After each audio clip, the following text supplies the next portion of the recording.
Are you referring to the governor's anti-tax pledge when you talk about pandering to the Tea Party? Well, I just happen to think that's a good example.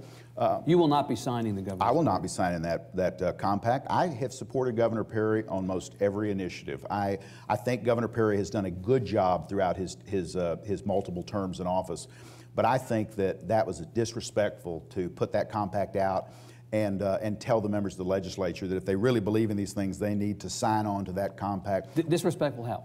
Because we're adults. We are elected, we're all adults. We are elected to go in and do the right thing. We stand before our constituents, re-election after re-election. And the fact of the matter is, most of us, myself included, agree with the principles that he outlined. I will tell you without any hesitation, I agree with the principles that Governor Perry is attempting to abide by. But I think the notion of asking us to sign it or to make a public profession of faith toward it is completely over the top. It's disrespectful to the members, and it really fails to recognize the fact that we are a conservative body. We are a conservative Senate, and we are a conservative House right now, and we're going to get the job done, and we don't need to come and make a pledge to somebody, in this particular case, a fellow elected official, in order to make that stand. Let's put the pledge aside and then stick with the principles. Will you commit right here that if you're reelected to the Senate this year, regardless of whether you're presiding officer, that you will not approve any tax increases in the next legislative session? Will you commit to that right now? It depends on what you're referring to. If you're talking about a general tax increase or you're talking about a specific tax increase, for example, I have been on record of supporting some sort of increase to the motor fuels tax because the simple conservative facts of the matter are toll roads cost drivers between 3 and 4 times more than a road paid for by a gasoline tax.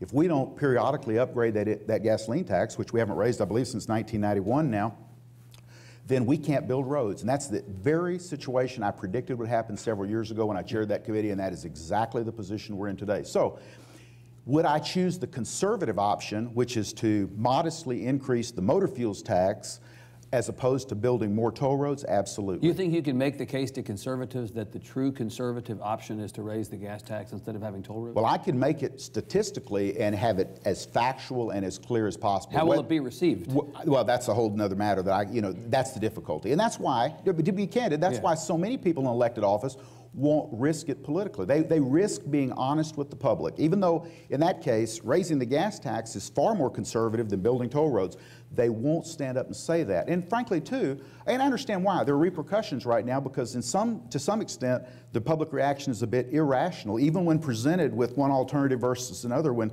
clearly there's a conservative choice. Building more toll roads in Texas is not the conservative answer to our problem, but people are cynical because politicians won't be honest. Politicians, in too many instances, won't be honest because they know the outcome will be negative. You know, I enjoy public service. I am honored to be able to serve, but I am not going to give the constituents I represent anything but what I believe to be the straight answer. Some people can't accept that, and some people are rather shocked by it. And then there are those people that would like to take and twist it into some sort of liberal argument when it's anything but liberal. But in the end, people, and they believe it's overdue, want honesty and they want directness, and that's what I try to offer. In the spirit of honesty, Senator, tell us about some more conservative taxes you like. Well, let me tell you something. Do I like paying tax? Do I wish my tax bill were lower? I'm just like everybody else. I'm a business owner. I've got a large family. I'd like my taxes to be as low as possible to enable us to run government efficiently, to only fund those programs that are necessary, and to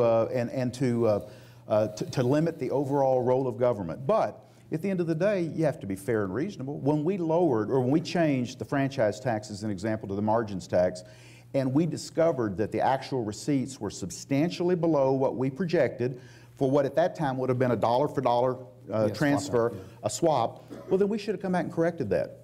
There are people now that say, oh, we'll just abolish it altogether. Well, that's not fiscally responsible. We've got bills to pay as a state. We've made certain commitments. To at least come in and fix the margins tax to where it functions properly is a duty. And yet there'll be conservatives that, because they are fearful of how the public might react to us, even addressing the issue of fixing a broken tax, won't address it. One of the biggest things I think that conservatives miss today is the fact that there is a cost to doing nothing. You know, if you fail to fund roads when roads need to be funded and you build them 20 years later than you should, you're going to do so at an exponentially higher price.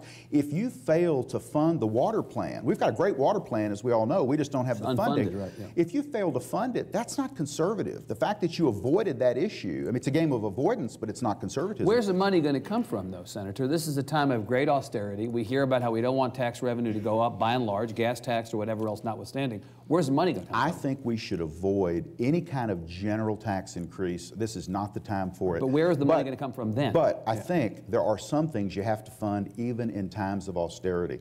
Our water plan cannot wait any longer to be funded. So whether it's a tap fee, whether it's a fee on bottled water, and I'm sorry, bottled water lobbyists, but whomever it might be and wherever it might come from, as long as it's specific to that need, I think that the public doesn't expect us to do nothing. They expect us to find the most conservative, the most fiscally responsible answers to our problems. And they don't expect us in times of austerity to try to be out there fixing every problem either. There are some things, just as in home and in business, and in politics too, you have to put aside and wait till another day. But some things can't wait because the cost of waiting is too great. And the outcome is anything but conservative. Well, let me